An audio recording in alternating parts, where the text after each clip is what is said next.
Happy Mother's Day, everybody, and welcome to our special 10th episode on the neutral site. Everybody give themselves a pat on the back because the FCC has not shut us down yet. Except Landon. Except what? Landon, Jared, you're never here, though, so you can give yourself like a pat on the back. We need to get that mute button from around the horn. We don't really have a Tony reality. It's just like four, I don't even know. We're just four idiots on air. We're just like four talking monkeys. Four skips. Four Skip Baylesses. There we go. Oof. That's brutal. Well, as stated earlier, though, in a shocking turn, Jared Clemens is actually present for this show today. So everybody out there needs to give a warm welcome to Jared for actually being a part of the show today. I had a final that if I didn't get a decent grade on, I was going to get a D in the class, which I did. I did get a good grade. I passed the class. All right, that's a round. I'll give you a round of applause. There you go. There you go, Jared. That's right, kids. The standard here is C's get degrees, and Jared's not the only one. Anyway, I am still the host, Ethan H.P. Robertson, and Griffin, what are you up to tonight? I was angrily screaming at the TV that should be the Pacers getting beat by 30 by Boston instead of the Cavs, but... it's neither here nor there. I'm sure Griffin, actually, during the game today, I could just feel Griffin about to text us saying why LeBron sucks and why the Cavs are going to lose. And lo and behold, that text did come. He almost had a quad dub with turnovers today, so... It's game one. Landon, what do you have to say? I don't have anything. I think Griffin's salty, but that's just my piece. That's it. Right, I'm salty. And just for the record, in our last segment, we had Jared make a KG reference, compare himself to Donald Trump, and did I miss anything? Show up. Show up. That's probably the most important part. Yeah. Jared, do you have anything to say? I regret nothing. You regret nothing? Unsurprising words from... you.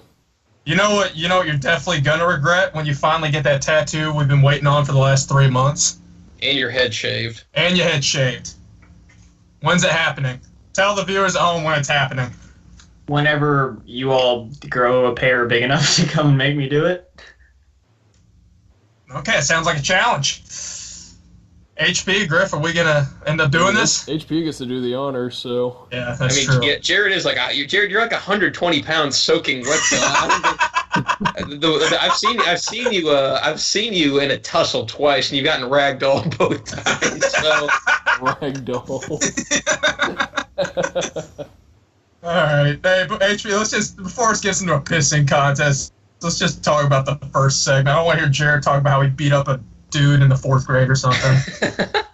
It wouldn't sound like 4th grade Jared, a tap-out T-shirt or something like that. I can see it now. I actually refused to wear them. I literally refused to wear those when I was a kid because I thought they were just completely dumb. That's because they are. Awesome. So, yeah. All right, can we get back on topic here? There you go. And listen to us banter about God knows what.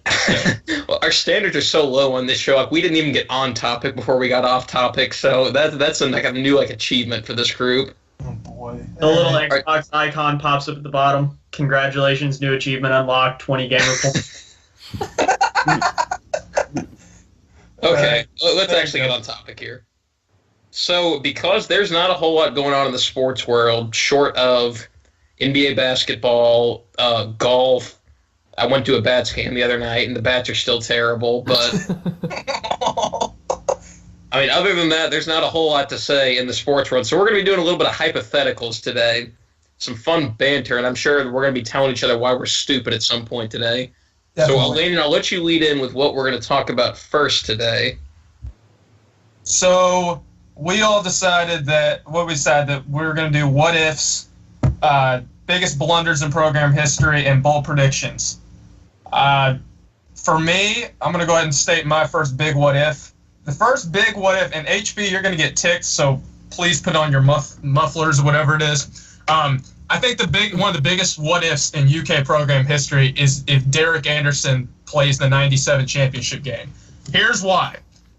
This, for me, has the biggest repercussions in modern UK history because, for one, Derek Anderson, being the player that he was an All-American, could have shut down Miles Simon. I think in the short term, they end up beating Arizona. I'm sure Griffin's going to tell me I'm dumb in a bit.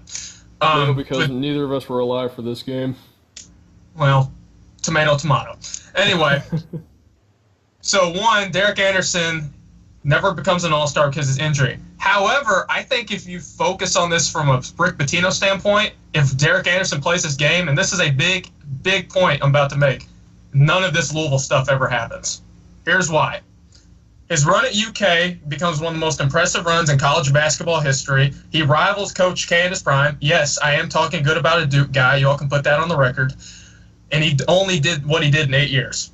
If he wins this game, he doesn't leave UK for the Celtics. He stays at UK. I still firmly believe he never leaves Kentucky up until this point.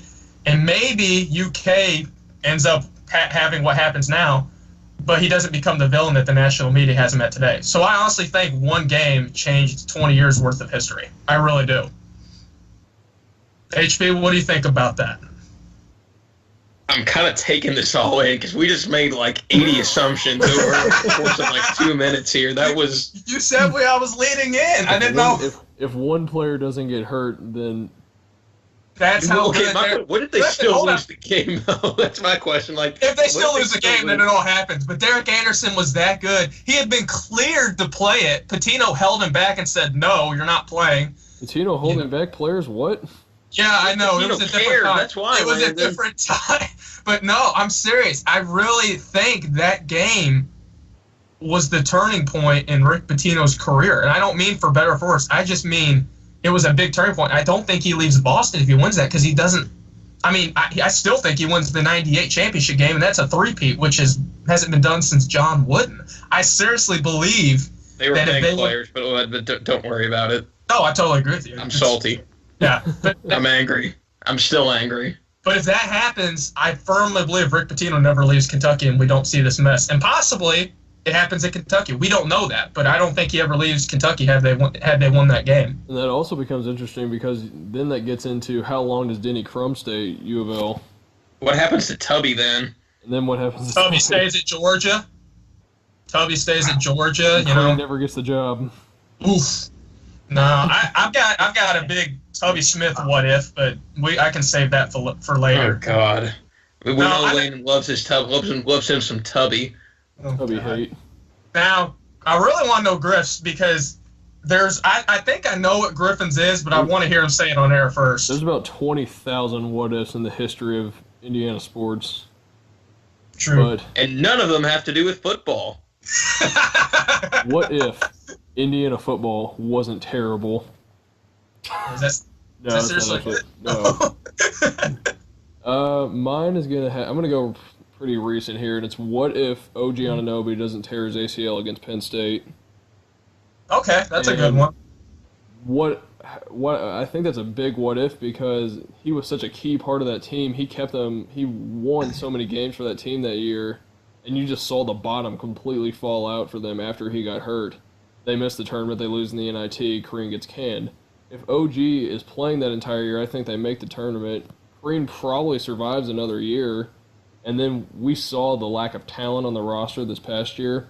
And there's no way Kareem makes the tournament with this team this year. So he probably gets fired after this year. We don't get Romeo. We don't get Rob Finney. We don't get Demezy Anderson. And the program is set back at least another 2 or 3 years.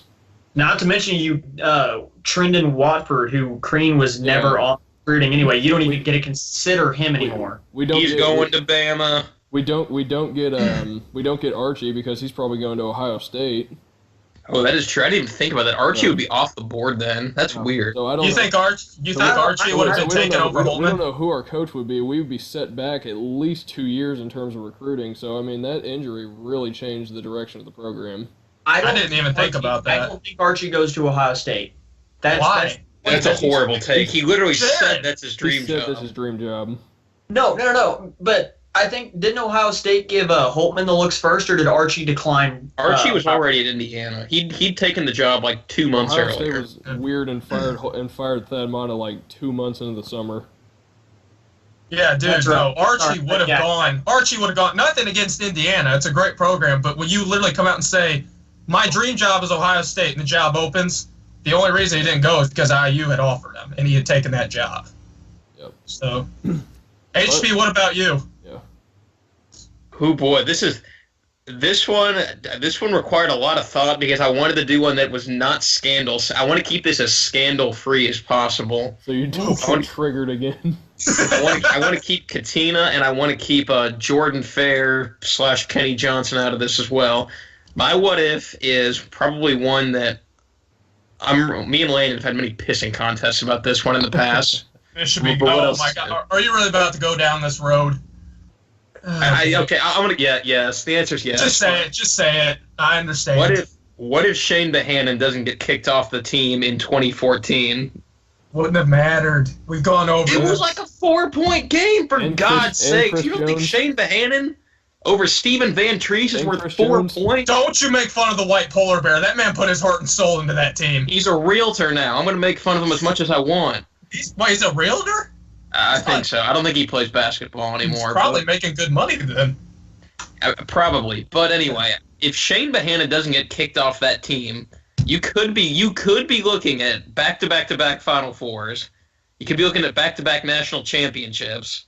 And you could be looking in addition. What was that, Griffin? Those national championships no longer exist. You can't reference those. No. I'm going to reference them, Jared, because if they wouldn't take down 2 banners because it's the NCAA, and the NCAA is weird.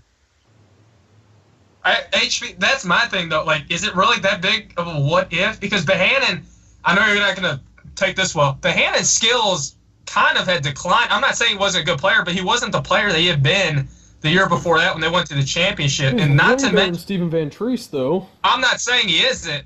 I'm just saying, and especially the fact that they ended up getting vacated. I understand it's a big what if, but I figured you'd say something like, what if Denny Crum had stayed a few extra years, or what if we'd be even more in the tank than we already were. We would have never gotten out of the tank if Denny Crum had stayed a couple extra years. Man, you did not like Denny Crum.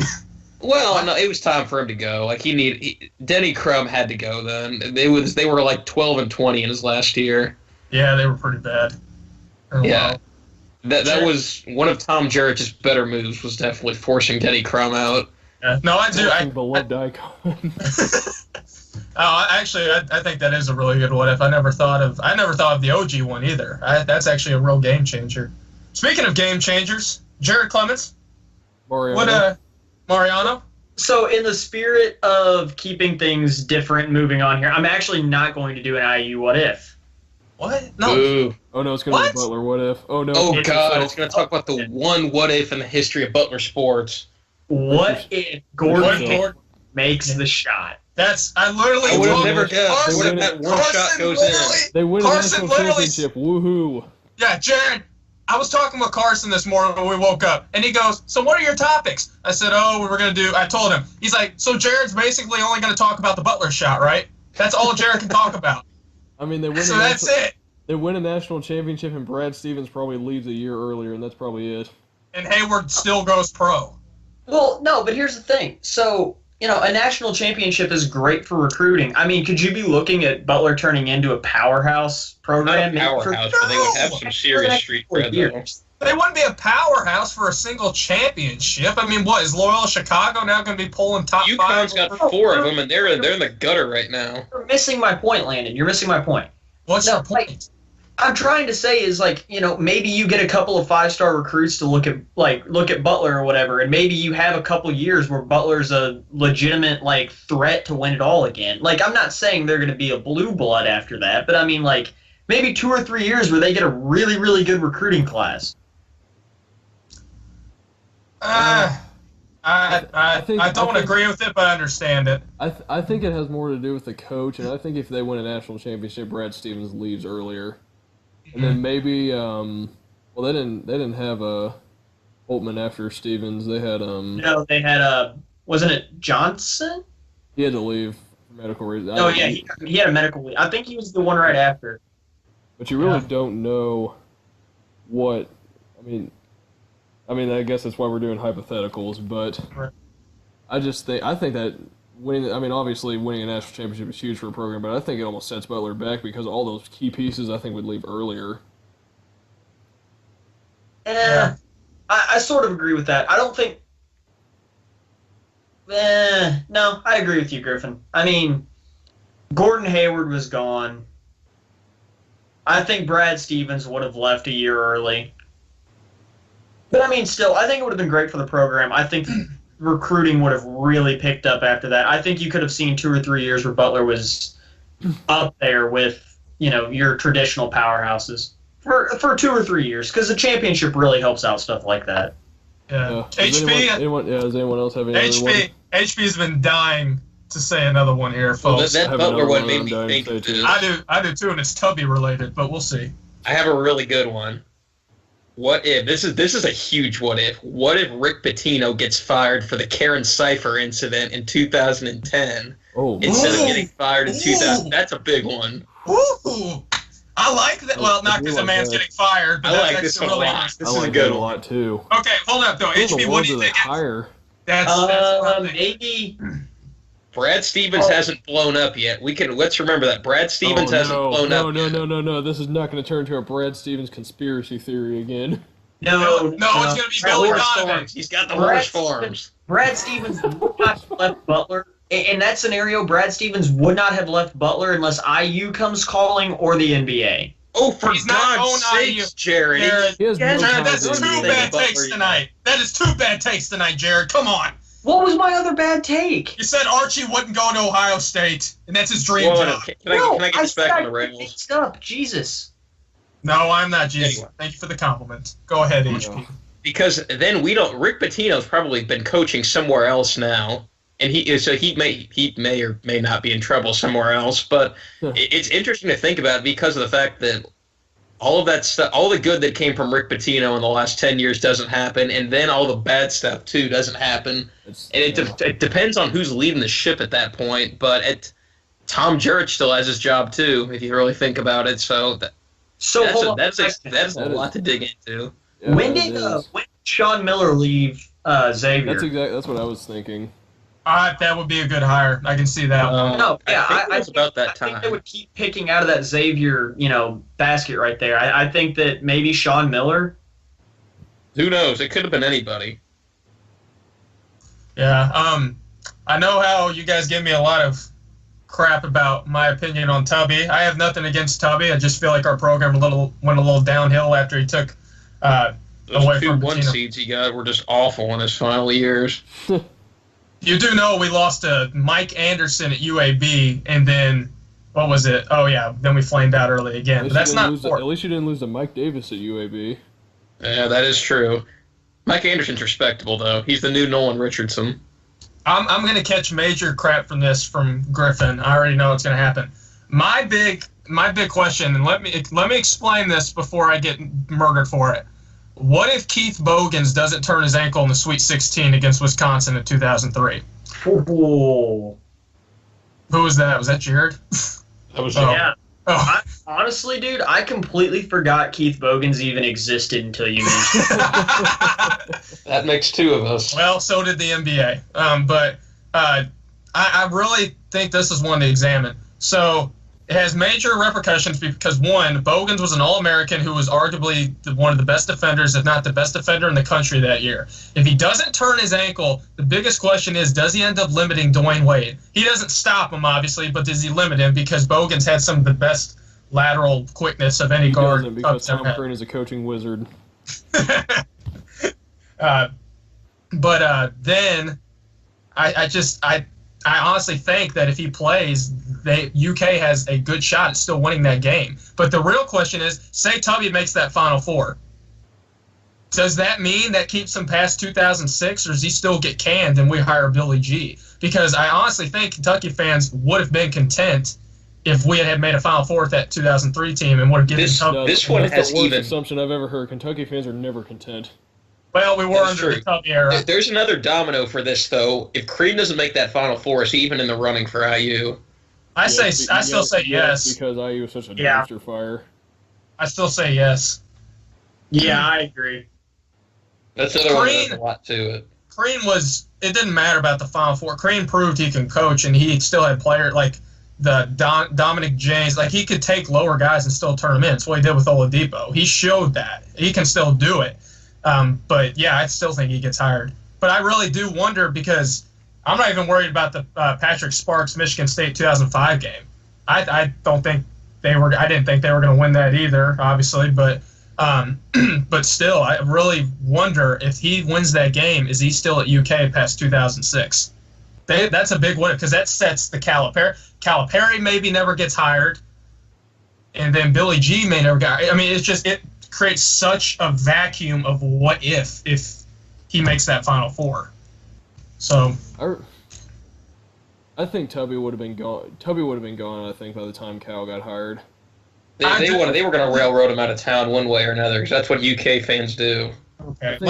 I think if they saw that Cal was going to fall into their lap, unless they were just coming off a title or something, they would have taken Cal over Tubby any day. Oh, I totally agree. But let me say this, and obviously I know we don't get the support of the Big Blue Nation on the show. It's not a big cult following on the show. Tubby did what he could. He did a great job at the program. He was a great ambassador. I don't believe he should get all the hate in the world. With that being said, though, I think under him, UK did regress a little bit. But I don't understand all the people that want to murder him under his tenure. He did a great job. I do not understand why he didn't want to be on the AAU tour because our recruiting suffered for years. But to say the man did not do what he needed to do at UK, I think is absolutely ridiculous. I just want to say that. There is a reason there is a reason though why he's on his fourth job in the last 10 years. Yeah, because I understand there's a lot of corruption in AAU. I do. Obviously, that report, the FBI report says so.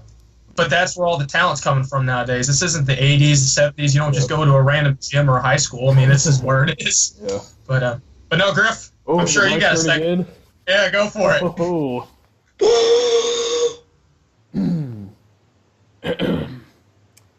Okay. What if Verdell Jones does not get his shoulder ripped out of socket against Penn State? Oh, God, no, I knew you were going to do this. Here it comes. Indiana National Championship, right? We definitely don't win the National Championship. All right, case closed. We definitely beat Kentucky. No, you don't, Griff. We definitely do. No, Nobody was beating Kentucky that year.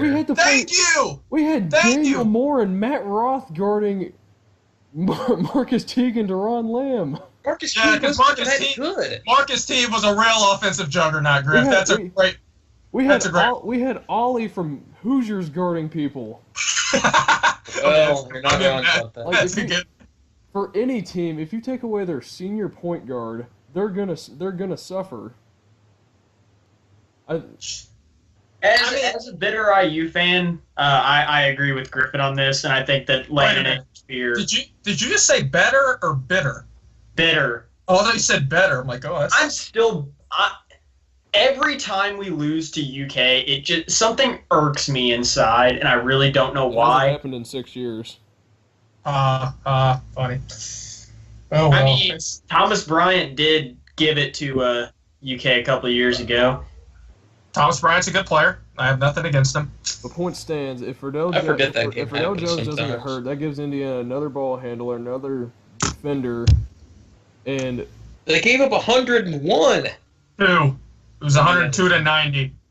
Because Kentucky shot just godly from the free throw line. Because it was the one time all year we took it into the post like Cal won instead of giving Deron Lamb, who was colder than a freaking Arctic. Everybody move out of the way. I knew this was going to happen. Yeah, they got into the paint because they had Matt Roth guarding their ball handlers. You literally just lost a 5-star recruit shooting guard named Romeo Langford because Cal couldn't coach. What does that have to do with it, Jared? He has way more national championships than IU does in the last 20 years. So I wouldn't even talk about that. What just happened? Jared doesn't know what he's talking about and is going Skip Bayless on the show just to start something. That's what's going on here. Also, way Jared, more than yeah. I mean, Jared, come on.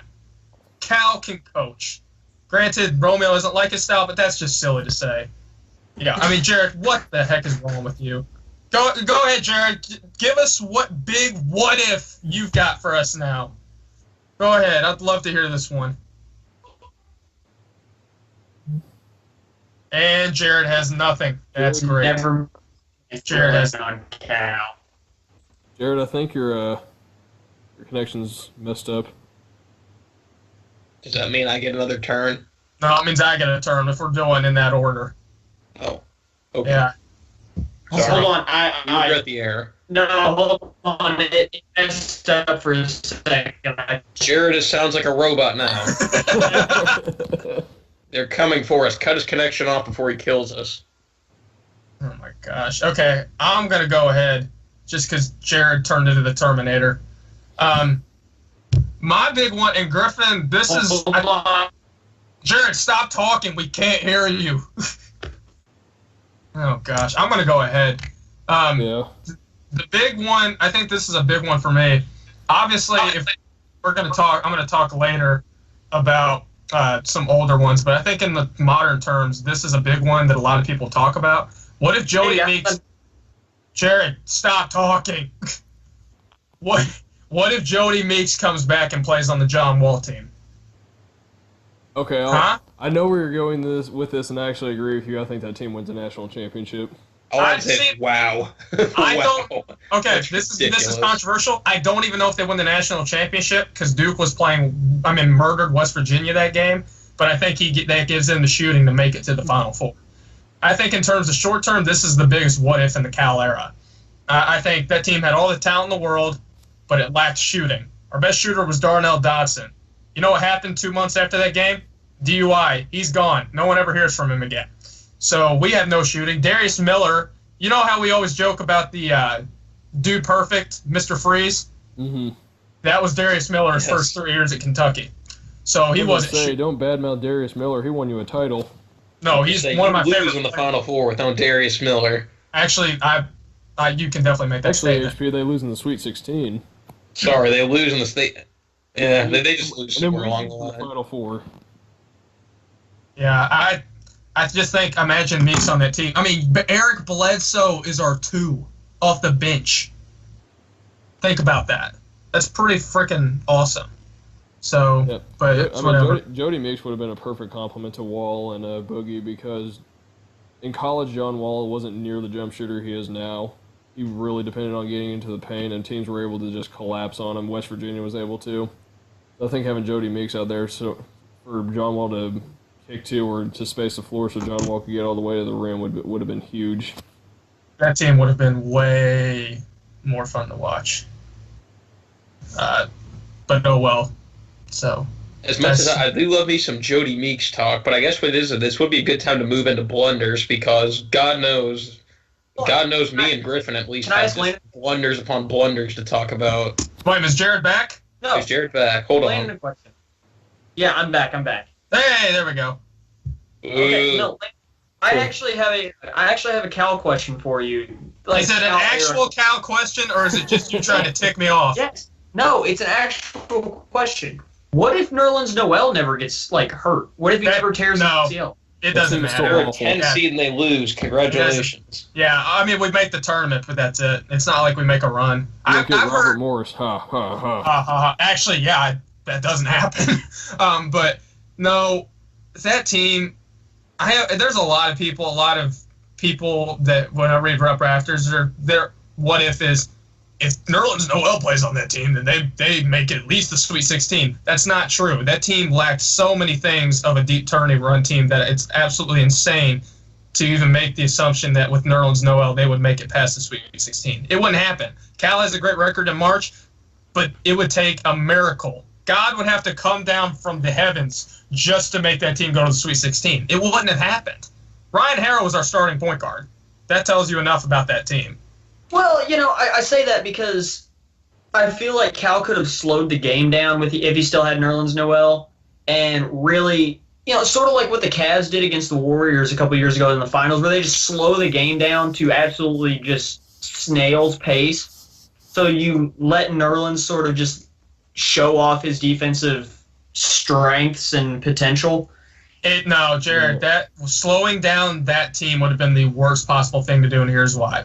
Calipari's teams are a dribble drive that very much thoroughly run on speed as well as precision as well as fast pace. They're an up-tempo team. Slowing down has been a big weakness in Cal's era. It's what you could say cost us the 2015 game against Wisconsin because we went in a slow ball up 7 with 4 to go.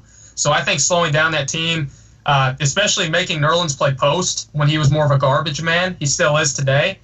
But but no, I say we move on. This is giving me heartburn talking about the NIT team. I see your point. I wanted to get your opinion on that because I do think it's a good question to ask. Because Nerlens was a impact player on that team. I mean, he would have been an impact player on any team. He was a great college player. Yeah, I agree, Griff. That was a rough team. Anyway, HB, I think you said we're moving on to the next segment, right? Biggest blunders? God, we are moving on to the next segment. And this is a good one. Biggest blunders in program history. So who wants to kick us off here? Griffin, I think you can do it. Okay, I'll do it really quick. I think I have a really good one. Okay. Can you do HB? Hold up though. Before you do it, is yours going to be solely scandal, or is it going to be stuff that's like not scandal? No, it is not scandal. This is easily the biggest what if. Okay, so before we do this, we're going non-scandal, correct? Because that's too easy. Yeah, we'll go non-scandal because non-scandal is too easy. I mean, for me, it's crying over the recruiting class that was not. I was about to say for me, doesn't make for great sports radio. So yeah. So HB, go ahead then, man. What's some big blunders for you? This ties in with the biggest what if for me, but the biggest blunder in the history of UofL sports was hiring Steve Cragthorpe as football coach. Wow! It is not close. I mean, yeah. I have to. I don't even think I need to explain this, but just to give the man a little bit of the benefit of the doubt. Tom Jurich didn't let him bring his offensive and defensive coordinators with him. They made him keep Petrino's guys, and there were a few questionable characters on the team that ended up getting kicked off. But at the same time, though, Bobby Petrino in the year before had a 12-1 team that, I'm going to be honest, should have won the national championship. Do not give me the stink eye because I will argue with you and I will win this argument. But what team? What team was this? The Brian Brom team. The 2006 team where William Gay jumped off sides and then they lost on a field goal at Rutgers, and then instead of being 12-0 heading into the championship game and beating Ohio State in the championship game, they went to the Orange Bowl, which is sad. That's a good what if. What if Michael Bush never breaks his leg? Actually, yeah.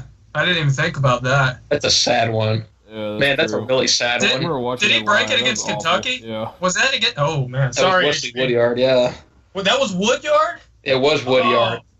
Oh. Of course, the Kentucky scum then tried to break Michael Bush's leg. Of course. Well, guess what? We won a Music City Bowl. So at the end of the day, who's laughing now? Anyway, just to get back on topic really quick though, just thinking about it, like if Steve Cragthorpe, if Bobby Petrino never leaves, you could argue they could be in the championship contention again in 2007 because that was basically the same team. Everybody back, Michael Bush gone. But with Steve Cragthorpe, they go 6-6, 5-7 in 2008, and they lose by 47 points at Rutgers to end the year. And in 2009, 4-8, with the one Big East win being the 10-9 victory over Syracuse in the worst football game ever played by a major conference team. Sheesh. It's amazing because then they could have a national championship by now if that didn't happen. But who knows? We'll never know. But Steve Cragthorpe was a mistake. Yeah, he was. I'll tell you what I want to know. I want to know what Jared's biggest blunder is. I'm actually interested in this one. You know, my biggest blunder. Are you talking about Butler or IU though? I'm gonna go IU with this one. Okay. I'm gonna have to go with the whole Bob Knight, firing because the whole thing was handled poorly. Oh, dang it. I mean, dang it, Jared's mic is going out. Still see the repercussions of it. I mean, it was... Jared, I think we lost you. Gosh dang it, Jared. Hold on, can you hear me? Yeah, now we can hear you. Okay, where did I cut out at? The very beginning. The whole thing, pretty much. I'm gonna say the Bob Knight firing because you still see the repercussions of that today. It was messy then, it's messy now. It's just it's carried over for over a decade, almost 2 decades at this point. I mean, it's terrible. Jared, it's going out again, man. What is going on with your audio? Dude, I don't know. You all are literally like dying for me. Yeah, Jared, just cut your mic. I don't. Or hop out of the call and we'll put you back in. Yeah. Oh, well. Right. I'm going to go ahead, while he's fixing that, I'm going to go ahead and... Jared is gone. He is never coming back, everybody. Yay! All right. Am I better now? There we go. All right. I just said Jared's gone and he's never coming back, which is disappointing. All right, say it quick. The Bob Knight fire. All right, it's still messed up. Yeah, it's so messed up, Jared. All right, Jared, you figure out your Because it technical was difficulty. it was Hold on to his somebody else. Did I Okay. cut out again? Yeah, just cut off your mic. This is ridiculous. Just go get on your phone or something. This is bad.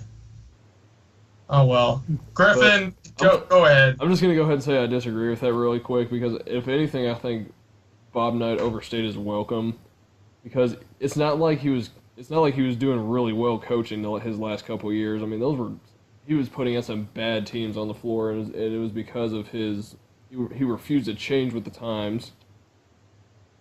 But yeah, that's all I'm going to say about that. Bob Knight is still I can't say that word. I think you know where I was going with it. A DA? Sure. Yeah. That's a nice way of putting it. Biggest blunder. This one still needs to be proven, I think, but I think it's going to turn into a pretty big blunder, and that was not going and searching for a football coach after firing Kevin Wilson. Don't get me wrong, I love Tom Allen. I think he's a really, really good football coach. Yes, make the point I have made for a whole year now, Griffin. Keep making this point. But I feel so validated. Kevin Wilson had so much momentum going for the Indiana football program that it had not seen in decades. Really ever since Cam Cameron was there. And the fact that they didn't even try to go out and find and pay for a football coach, pay for PJ Fleck, pay for Jeff Brom, someone like that. Tom Allen is the second lowest paid football coach in the Big Ten, and I think that really put off a message that Indiana doesn't care about football that much. And I mean, it will always be the secondary sport at IU just because basketball is king here, and that's never going to change. But you can still be good at both. Look at Louisville. Look at Ohio State. Look at Michigan State. You can be good at both.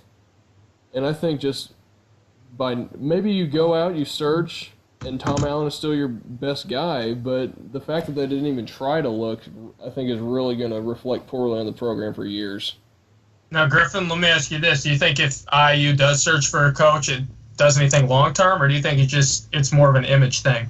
Like, I'm talking long-term as in results. No, I think they would go somewhere long-term. I think Indiana has the money and the resources to have gone and got someone like PJ Fleck or Jeff Brom. Maybe not exactly those guys, but someone with a better pedigree than Tom Allen. I mean, 5 years ago, Tom Allen was coaching high school football. Oh, wow. So I think Indiana could have done better. I think Tom Allen's a really good coach. I think it set back the program, and it showed that they don't really care that much about football.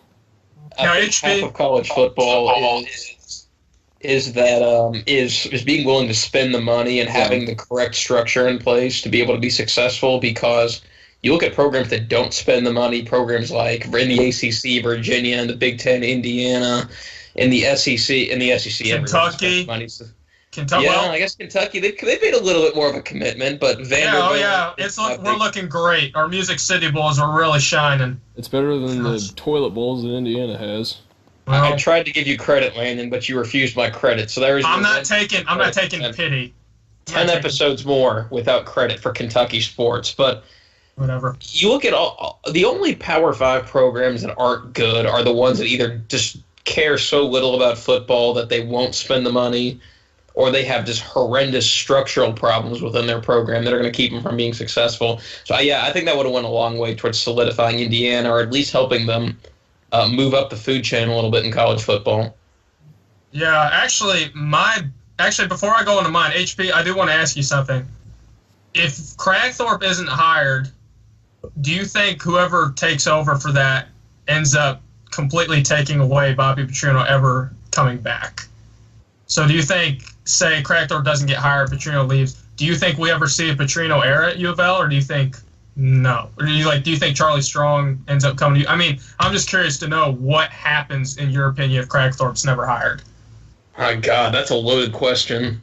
Well, I think that's a big blunder, but it's just as big as a what if. And I know I think they kind of go hand in hand, but no, I mean, I think the bigger what if is if Bobby Petrino never leaves. If Bobby Petrino never leaves, I don't know what happens, but whatever it is, it probably would have been awesome.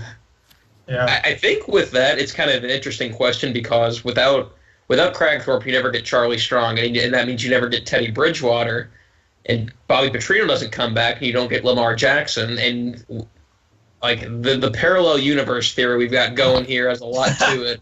And you have Richard Lego as your quarterback. Yeah. Actually, my biggest blunder does involve football. That's right. I'm not talking about the Billy G hire. Wayne involuntarily talking Kentucky football. It wasn't Billy Gillespie. Wow. Yeah, it's not the Billy G hire because actually that turned out to get us the Cal, so I can't really say much about that. And I'm not talking about Rick Pitino refusing to put a man on the ball. So there's that. It should be Sean Woods in that Sampson floater. still hasn't learned either, but It should be Sean Woods in that floater, not Leitner, but that's not important. 2 times, Kelvin. Yeah, actually, I think the biggest blunder, outside scandal in UK history, is letting Bear Bryant walk in the 50s. Yes, that's a good one. That's a really good one. Ways, but I like it. This is I've got to appeal to our 80 and up demographic. But this is a classic, and I'm swallowing my pride. This is a classic example of UK football sucking. So we had arguably the greatest coach. Landon, I'm going to cut you off. Jared, are you back? No. Yeah, I think so. Okay. Hey, Landon.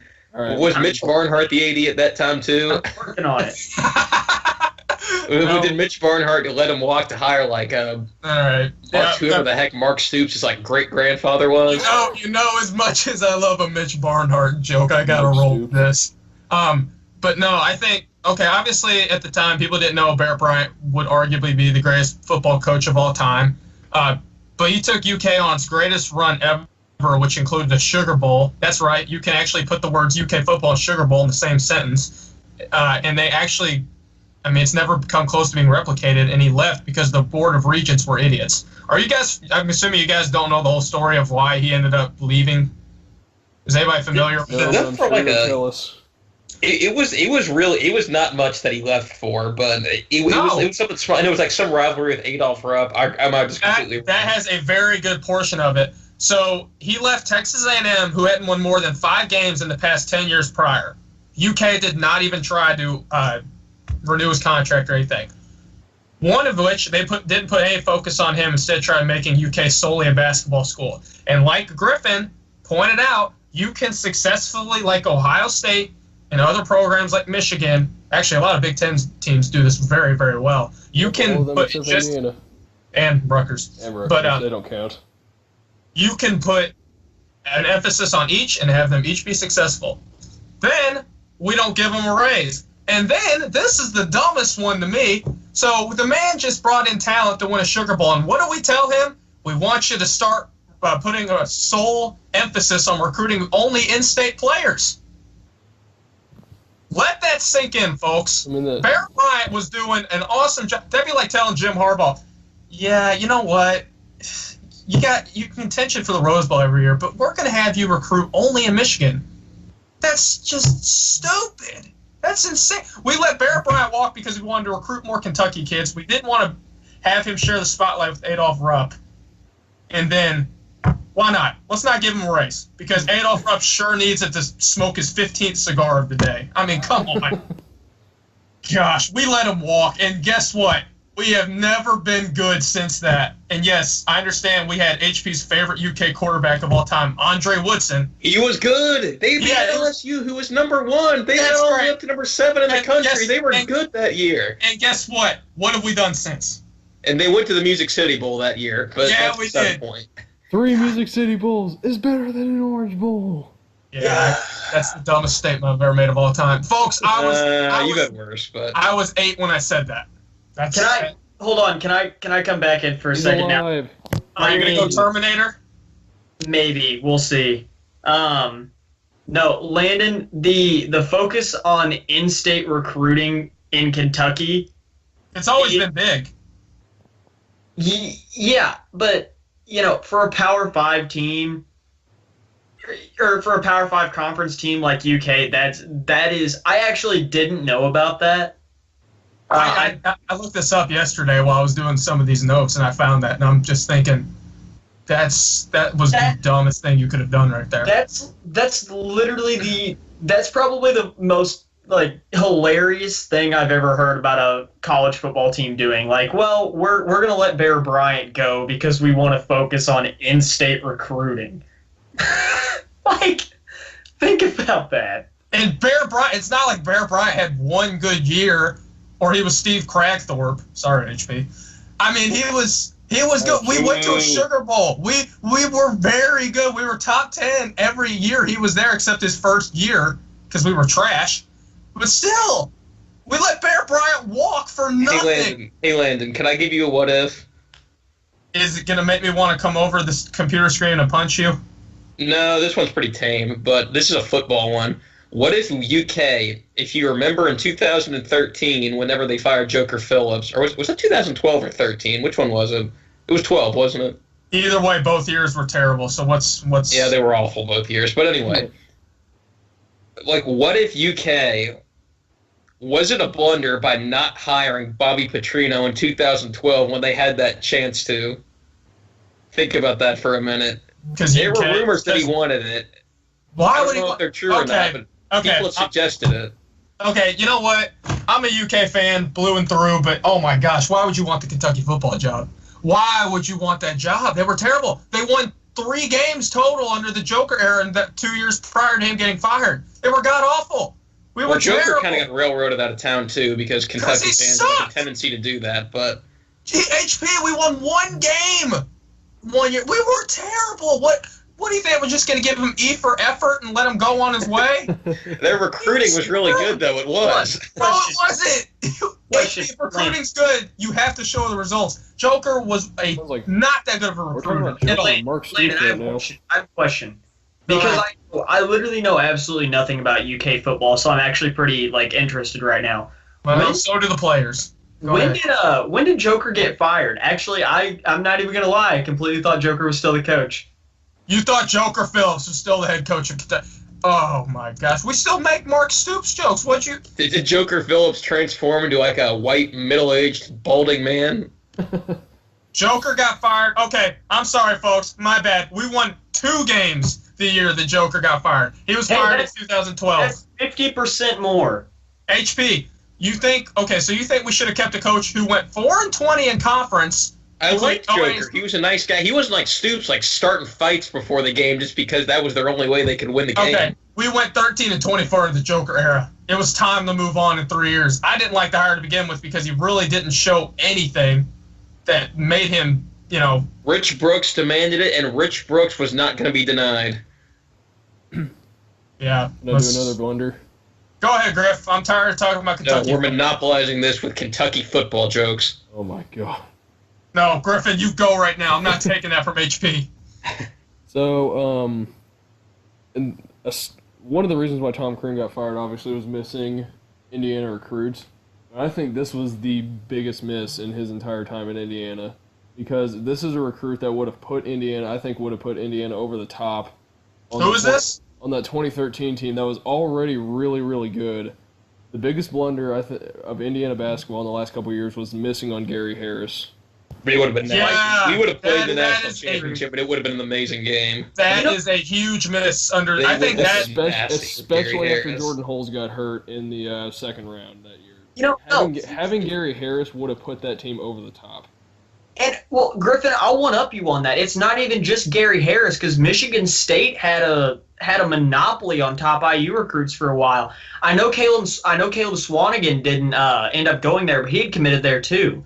I mean, I think that Indiana focusing on in-state recruits like Gary Harris, like Caleb Swanigan, I think that had a direct correlation to the rise of Michigan State from 2010-ish onwards. Yeah, no, because Michigan State used that as a pipeline. No, Jared, you're totally correct on that. They cleaned up in Fort Wayne, and they still have that pipeline going. It would have been too easy to say missing on Indiana recruits because I've watched it half of my entire life until this year.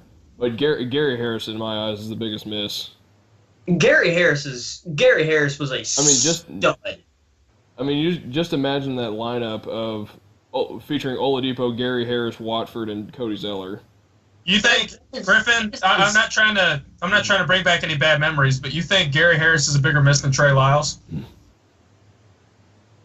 God, that hurts, Landon. Mentioning Trey Lyles, that hurts for everybody. Because Trey Lyles, I think, was a huge. Trey Lyles came in 2014, right? He would have been 2014, 2015, yeah. See, that team was already bad. I mean, he might have pushed Indiana into the tournament. We could have gotten in like a 9 seed, maybe. I think missing on Trey Lyles was the beginning of the end, honestly. That I know there's a few more years in there, but that kind of solidified. He wasn't, because Lyles was committed at one point, right? He committed his freshman year and then decommitted his senior year. And I think that's where a lot of IU had a bidding war over him. Yeah, well, Patino lost the California recruiting battle. Surprise! But no. I think that was 75. Fun fact, in Archie's first recruiting class, he got the 3 top players from Indiana. In Crean's final 3 recruiting classes, he got 1 player from Indiana, and it was Grant Gilon. Oof. No offense, Grant, but Hey, don't you talk about Grant Gilon like that. What school does he go to now? Fort Wayne. I don't even know. Oh, he was open Fort Wayne, so he would have gotten the revenge on the year. Jackson Levis got to us first. What are you saying, Jared? His whole time. I honestly forgot that Gilon even existed. That's how, Crean's recruiting classes outside of maybe 3 guys are completely irrelevant to me. I still think Crean should be remembered positively at IU, which obviously should. I think I remember him for the memes. I didn't mean in that sense. I mean he brought IU back. I think that was a tough. Which I say that because a lot. I mean, obviously I know you guys, but I know a lot of other IU fans that we grew up with, and all the people that are hardcore IU fans just just lambast them every time. They can't stand them, and I don't understand why. I mean, I get that the final years were bad, but brought him back. I mean, IU became prominent for those awesome years. And he got 2 UK wins, which I'm sure you guys are going to make banners of awesome sometime, when he's not your coach. Listen, Landon, let me put let me put this into context for you, okay? This should be good. No, this is... Obligatory, this should be good from Landon when Jared says something. Go ahead, Jared. No, here's the thing. I'm fighting an uphill battle right now. No, IU traditionally has always been built on kids from Indiana. This is the dumbest thing ever. I'm sorry. I have to cut you off. This is the dumbest IU thing. No other program in the country talks like. No other program cares about in-state kids besides IU. This is the one program in the country that makes a big deal about this. HB, I am going to correct you. The Kentucky fan base is huge on in-state kids, and I don't understand it why. Because a lot of them grew up under the rough. When they get Kai next year, that's their in-state recruit for the next decade. But I don't get it. I just don't get. I've never understood this. I think it's just more about the pain of watching someone like Gary Harris or Trey Lyles leave when they're literally right in your backyard. Yeah, but I think I get, but obsessing over, not really obsessing over. That's a bad word to use. Being from Indiana only gives you mystical powers if you don't get recruited by Indiana and play against them at a similar There you go. Okay. Like Brian McIntosh. Yeah, or PJ Thompson. Griffin's completely right. Indiana fans want to watch the kids they watched in high school go on to play for IU. And it's just I can't really put it into perspective because it's just something that we as IU fans just look forward to, and it's something that we really, really care about. And I know it's irrational, but being a fan isn't supposed to be rational. You're a fan because you're irrational. And when a coach completely ignores that, it really irks IU fans. It irks me a lot. Because it's seeing the kids like your Romeos, like your Gary Harrises, like your Trey Lyles go on to play at these big schools when you know they could have gone to IU, and it's just the constant what could have been. Yeah, I see what you're saying, because as a Louisville fan, I agree with that too, because you want to lock down your backyard, wherever that may be. But at the same time, though, it's just, I feel like it's more of like a success kind of thing, because, I mean, let's be honest with a lot of these kids, because I'll give you one. I mean, Gary Harris, we don't know how much of a connection to IU he had. Like, you just don't know, like, playing at IU might mean something to one kid, but every kid's different, and you don't know, like, some kids it might not mean a thing to, and some kids they might have grown up an IU fan. Do you see what I'm saying? I don't know if you can really. I don't know. That seems like a moving target, I guess. Yeah. Yeah, I mean, at this point, I think it's more of a figment of the past for people, you know. I honestly blame a lot of this on the technology now, because obviously people aren't familiar, or people are now familiar with people. You know, if you're from Indiana, you're more familiar with somebody in California because you can see YouTube. Founded Twitter. No, seriously. I mean, that is a tool, but nowadays it's not as a big emphasis because we're more familiar with people outside of our backyard. So old man Landon yelling at the internet. Gosh dang it! Here, we'll end on this. This is the last point I want to make. Crean got canned. Not because he couldn't get kids from Indiana, and I'm going somewhere here, and that has a lot to do with it. It's not because he couldn't get kids. I don't think that's true. I don't. He didn't try to get kids from Indiana. He didn't try to get people that. He got canned because he wasn't going after Trendon Watford. He wasn't going after these Indiana kids. IU fans literally from Alabama. As bad as they want Romeo, or as bad as they wanted Romeo. There's just something about that. The IU family is, it's literally almost a blood relation. And when you ignore that as a coach, you're going to get ran out of town. Well, that is debatable, but I think that's all the time we've got. I'm just going to say I disagree and end it on that. Yes. I do too as well. We're going to end it there, though. All right. Well, folks, thanks for tuning in once again. We'll be back here next week. And like we said, happy Mother's Day to all mothers out there. And until then, stay neutral. We'll see you guys next week.